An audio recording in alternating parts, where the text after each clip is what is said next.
aspirations of the report and the aims of the report are very admirable: free GP care, free public hospital care, cuts to prescription charges, etc.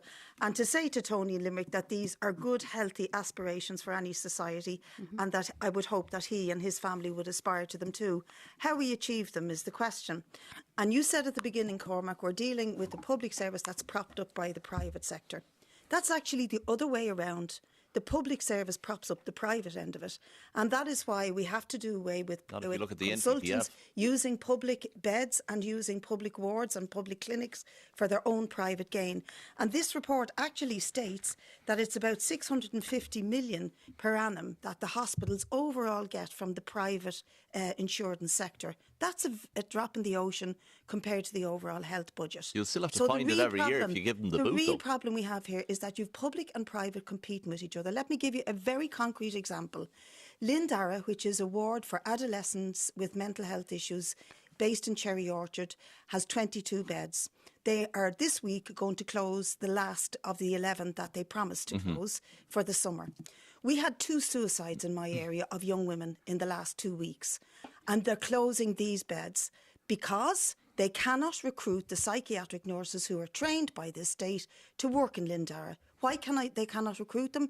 Because of the pay cuts that nurses suffered haven't been restored. But let me finish.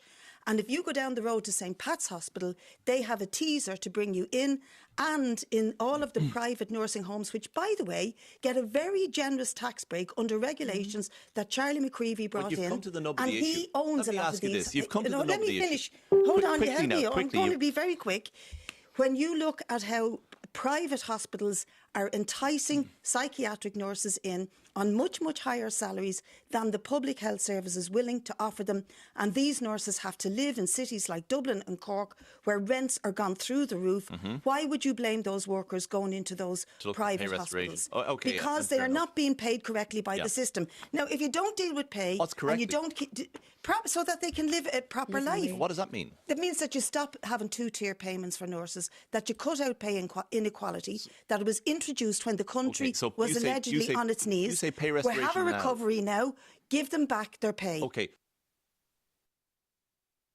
And it's not the question. Well, it's not the question that's going to keep. You can't cherry pick your own questions here. Well, I'm not. I'm not cherry picking Lindara and the crisis that's in there for adolescents' mental health issues, and I feel very passionate about this. I think you're in the fanciful dreamers category here. 11 beds are due to close this week. They will not be available to those young people who are in dire need of them. Can I say what this? What will resolve that is paying nurses properly. Can I say and that's not fanciful. That's concrete. Can I say this to all of the politicians? If you refused